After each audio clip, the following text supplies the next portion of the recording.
Nesse caso está na sua tela. Vamos lá, era para estar na sua tela, agora está. É reclusão de 1 a 3 anos e multa, tá? E uma outra coisa que a gente tem que ficar claro nesse caso, tá? É que o estelionatário tem que ter ciência, ele tem que saber que aquela operação será uma operação que vai levar prejuízo à pessoa, tá? Que vai ser, o texto duro, ele fala em ruinosa, tá? Que a pessoa vai ser lesada por aquilo, tá bom? Vamos continuar. Fraude no comércio. Esse é o artigo 175. Enganar no exercício da atividade comercial o adquirente ou consumidor. Diz o inciso 1, vendendo como verdadeira ou perfeita mercadoria falsificada ou deteriorada. Tá? Vendendo como original, mercadoria falsa, ou como perfeita, mercadoria deteriorada, quebrada. Aquele sujeito que vende a bijuteria por ouro, certo? Que vende algo quebrado, danificado, um aparelho eletrônico, certo? Que sabe se danificado, sabe que dentro de alguns dias ele para de funcionar, ele testa lá tudo bem, induz a pessoa a levar aquilo sabendo que vai ter essa dificuldade, esse problema, porque ela já está danificada. Tá? Esse é o artigo 175 dentro dos crimes de estelionato. Tá? Vamos dar só uma olhadinha na questão da pena para ele. 6 meses a 2 anos ou multa. 6 meses a 2 anos ou multa, não é e. Então, se for multado, não tem a pena de reclusão. Se tiver a pena de reclusão, não tem a pena de multa. Discricionariedade do juiz, ele decide. Tá? Temos aqui um parágrafo primeiro, que ele fala em alterar em obra que lhe é encomendada a qualidade ou o peso de metal, ou substituir no mesmo caso pedra verdadeira por falsa ou por outra de menor valor, vender pedra falsa por verdadeira, vender como precioso metal de outra qualidade. É algo muito parecido ao objeto anterior, tá? De vender uma coisa por outra, vai vender um metal por outro, o peso de um metal por outro, cobre por ouro, latão por prata, tá? Ele enquadra também aí. A reclusão de 1 a 5 anos e multa. Num parágrafo 2º, ele diz que é aplicado o disposto no artigo 155, parágrafo 2º. Artigo 155, parágrafo 2º, a gente já relembrou no início dessa aula, é aquele onde fala que se o criminoso for se o criminoso for primário e o objeto do crime for de pequeno valor, fica à disposição do juiz decidir de transformar a pena simplesmente numa multa. Tá bom? Vamos prosseguir. Artigo 176.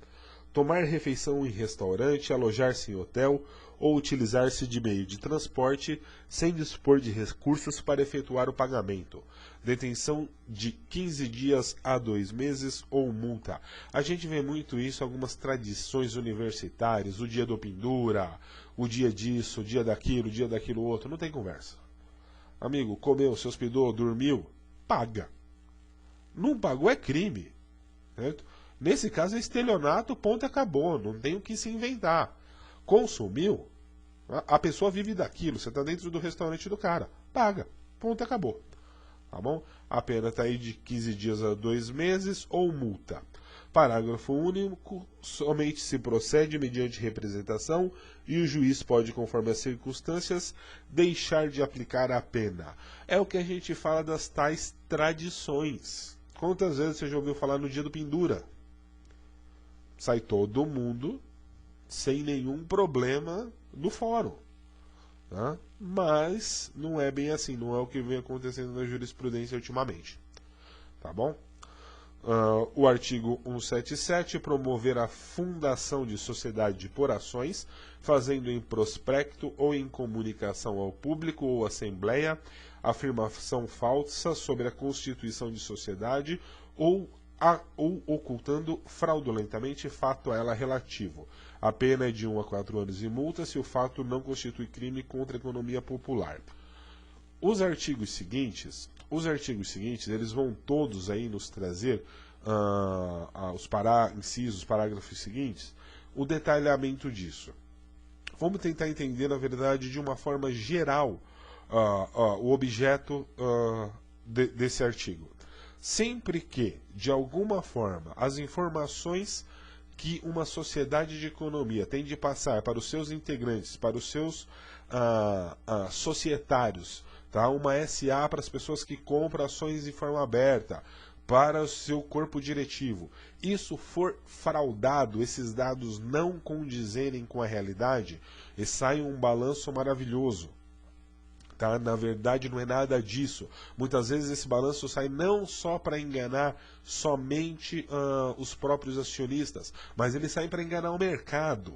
Tá? A gente vai ver que nos próximos incisos ele detalha isso, mas muitas vezes o intuito desses balanços mentirosos é o que? É levar o mercado a um erro. Tá? Muitas vezes é o que? Simplesmente não manifestar uma reprimenda dos acionistas contra o presidente da empresa, por exemplo. Tá? Burlar, maquiar um desfalque. Tudo isso são possibilidades. Vamos dar uma olhadinha no que ele vai dizer os próximos incisos para a gente ir detalhando melhor, mas é bem isso mesmo, não vai sair disso. Na verdade, é o que? É aqueles dados que são passados de forma irregular para os acionistas, para o mercado, a partir de uma empresa e dos balanços que ela tem de representar para os seus sócios e para o mercado.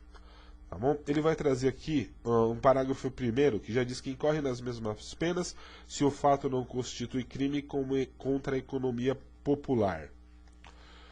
1. O diretor ou gerente ou o fiscal da sociedade por ações que em prospecto, relatório ou parecer, balanço ou comunicação ao público ou à assembleia, faz afirmação falsa sobre as condições econômicas da sociedade ou oculta fraudulentamente, no todo ou em parte, fatos relativos a ela.